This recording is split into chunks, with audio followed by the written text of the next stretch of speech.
शाहिद अफरीदी जो अब क्रिकेट तो नहीं लेकिन राजनीति पर जोर देते पड़े नजर आ रहे हैं। उनके बयान, उनके जिस तरीके से रैलियां निकाली जा रही हैं, जिस तरीके से कार्यक्रमों में वो शामिल हो रहे हैं, वो दिखा रहे हैं कि इमरान खान की राह पर चल पड़े हैं कि एक क्रिकेटर से अब मैं भी जो है कहीं देश का प्रधानमंत्री बन जाऊं, तो वो मौका जो है वो आजमाने की कोशिश कर रहे हैं।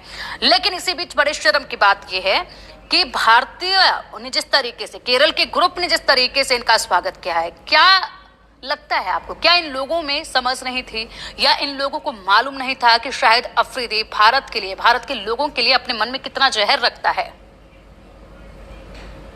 देखिए, ऐसा पहली बार नहीं हुआ कि शाहिद अफरीदी ने ऐसा बयान दिया हो। वो उस तरह के बयान, अनर्गल बयान जो है अक्सर देते रहे हैं। ऊट पटांग बयानों से शायद उनकी राजनीति की रोटियां शायद चलती रहें और आगे वो बढ़ते रहें। उनको शायद ये ऐसा लगता होगा, क्योंकि जिस खिलाड़ी ने हमेशा भारत को कोसा हो, भारतीय सेना के लिए अपमानजनक शब्दों का इस्तेमाल किया हो, हिंदुओं की धार्मिक भावनाओं पर सवाल उठाए हों, और तो यासीन मलिक जो है, जो अपना गुनाह कबूल कर चुका था, जिसने 1990 में वायुसेना के 4 लोगों को मार दिया था, उसका गुनाह उसने कबूल किया। ये उसको पाक साफ कर रहे हैं, उसके और जो पहलगांव की घटना है उसके सबूत मांग रहे हैं। अरे भैया, तुम क्रिकेटर हो, क्रिकेटर बने रहो, और क्यों शर्मनाक स्थिति में आप अपनी फजीयत करा रहे हैं? अपने मुल्क की तो फजीयत आपकी हो ही चुकी, आप अपनी फजीयत इस तरह से कराएंगे तो कोई आपको बर्दाश्त नहीं करेगा। लेकिन केरल समुदाय, क्योंकि भारत का अभिन्न हिस्सा है और केरल का एक बड़ा समुदाय अगर दुबई में इस तरह का कार्यक्रम आयोजित करता है,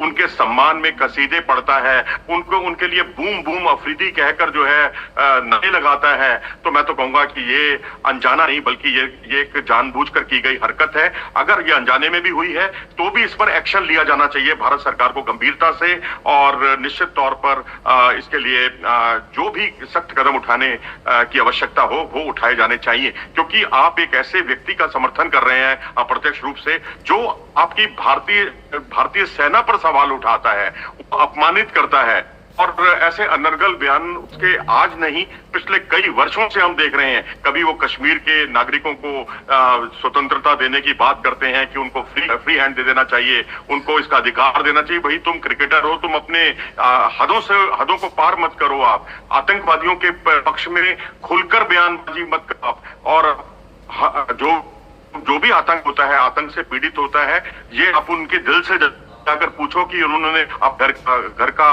बेटा खोया है, किसी ने अपने पिता खोया है, किसी ने अपना पति खोया है। अब ये इस तरह की अनर्गल टिप्पणियों से मैं समझता हूं ये अपने मुल्क की तो फजीयत होगी, अपनी भी फजीयत लगातार करा रहे हैं। इससे सतर्क होना चाहिए, खासकर केरल समुदाय हो या कोई भी हो जो इन्हें आमंत्रित करता है, उन्हें मैं समझता हूं उनके खिलाफ भी एक्शन होना चाहिए। बिल्कुल, आप सही कह रहे हैं। और ऐसे में जिस तरीके से शाहिद अफरीदी के अगर तमाम जो विवादित बयान सामने आए थे, उनको लेकर आलोचनाएं उनकी खूब हुई थी, और बड़े अफसोस की बात ये थी कि खुद शाहिद अफरीदी जो है अपना इतिहास या फिर अपने खानदान के बारे में भूल गए थे। जिस तरीके से अगर उनके खानदान के इतिहास को खंगाला जाए तो उनके चचेरे भाई जो हैं वो एक आतंकी थे, और बीएसएफ के जवानों ने उन्हें ढेर किया था। उस चीज को भी बखूबी लोगों ने याद दिलाया था ऐसे वक्त में। मनोज जी।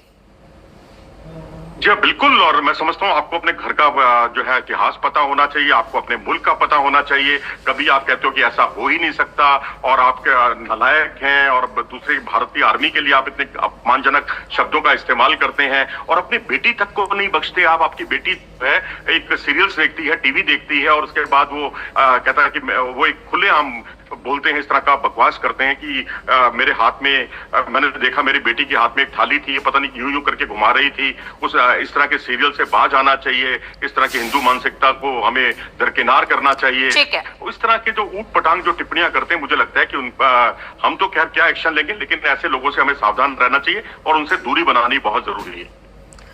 बिल्कुल, दूरी बनाना बहुत जरूरी है। और ऐसे में तमाम समुदायों को, लोगों को समझना होगा कि यहाँ पर जिन लोगों के सामने आप खड़े हो वो लोग आपके हितकारी नहीं है, वो लोग कितना जहर आपके लिए रखते हैं, ये समझना बेहद जरूरी है। फिलहाल बहुत शुक्रिया मनोज।